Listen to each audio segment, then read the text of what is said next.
Assalamu alaikum, dear viewer. How are you? I hope all of you are well by the grace of Almighty Allah. I am also getting fine.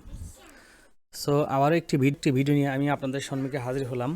আশা করি পুরো ভিডিওটি দেখবেন, তাহলে এই হ্যাবের কিছু চমৎকার ব্যবহার শিখতে পারবেন। আর না দেখলে মিস করবেন। অবশ্যই আপনাদের দেখা উচিত, কারণ হ্যাবের চমৎকার কিছু ভিডিও দেওয়া আছে। এখানে হ্যাবের কিছু ব্যবহার সেন্টেন্স সহ দেওয়া আছে।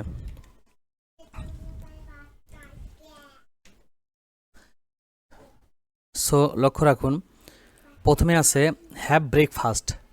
হ্যাভ ব্রেকফাস্ট অর্থ সকালের নাস্তা খাওয়া। হ্যাভ ব্রেকফাস্ট অর্থ সকালের নাস্তা খাওয়া। যেমন have you had your breakfast, তুমি কি তোমার সকালে নাস্তা খেয়েছো? অথবা আমরা বলতে পারি আপনি কি আপনার সকালে নাস্তা খেয়েছেন। দ্বিতীয় ওয়ার্ডটি আছে have a cold. Have a cold মানে ঠান্ডা লাগা। আমরা অনেক সময় বলে থাকি আমার ঠান্ডা লেগেছে বা তার ঠান্ডা লেগেছে। এখানে আই হ্যাভ আ কোল্ড মানে আমার ঠান্ডা লেগেছে। এরপরে হ্যাভ আ রেস্ট মানে বিশ্রাম নেওয়া। হ্যাভ আ রেস্ট মানে বিশ্রাম নেওয়া। যেমন we should have a rest. We should have a rest. Next আছে, এটির অর্থ হলো আমাদের বিশ্রাম নেওয়া উচিত। হ্যাভ এ ট্রাই মানে চেষ্টা করা। হ্যাভ আ ট্রাই মানে চেষ্টা করা। যেমন লেটস হ্যাভ এ ট্রাই, চলো চেষ্টা করি। হ্যাভ ফান মজা করা। হ্যাভ ফান মজা করা। লেটস হ্যাভ ফান, চলো মজা করি। সো ডিয়ার ভিউয়ার, আশা করি আপনারাও একটি করে সেন্টেন্স তৈরি করবেন প্রতিটা ফ্রেজ দিয়ে। এরপরে আছে হ্যাভ ডিনার। হ্যাভ ডিনার মানে রাতের খাবার খাওয়া। Have you had you dinner, তুমি কি তোমার রাতের খাবার খেয়েছো? হ্যাভ আ শাওয়ার মানে গোসল করা। হ্যাভ আ শাওয়ার মানে গোসল করা।